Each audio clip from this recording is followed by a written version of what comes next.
কালকে তো তোমাদের বলেছিলাম আমি বাড়িতে প্রথমবার আইসক্রিম বানিয়েছি। তো আইসক্রিমটা যখন সেট করতেছিলাম তখন তোমাদের সঙ্গে শেয়ার করেছিলাম।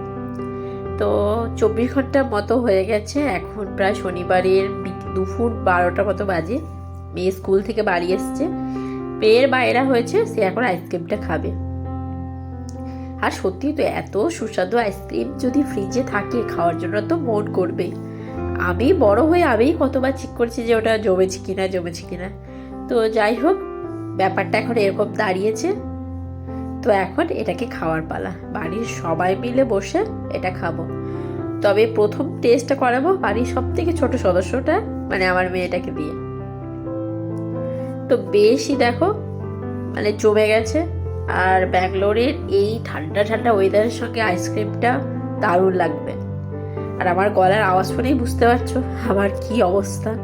তো যাই হোক, ব্যাঙ্গালোর ওয়েদার এখন ভীষণ বাজে, এই রোদ এই বৃষ্টি, আজকে তো সারাদিন রোদ্দুর ওঠেনি, ঠান্ডা একটা ওয়েদার। তো এই যে মেয়ে স্কুল থেকে বাড়ি এসে ইউনিফর্ম সব খোলার আগে চিপস আর আইসক্রিম দিয়ে বসেছে। এই যে চিপস আইসক্রিম একসঙ্গে খেয়ে বলছে তার কেমন লাগছে, আবার আইসক্রিমটা শুধু খেয়ে সে নাকি বলবে কেমন লাগছে। তো মোটামুটি আমরা বাড়ির সবাই মিলে টেস্ট করেছি, ভীষণ সুন্দর হয়েছে। এই রেসিপিটা নিশ্চয়ই তোমাদের সঙ্গে একদিন শেয়ার করব। আর তোমরাও আমার মতো এইভাবে বানিয়ে দেখতে পারো, ভীষণ ভালো হবে।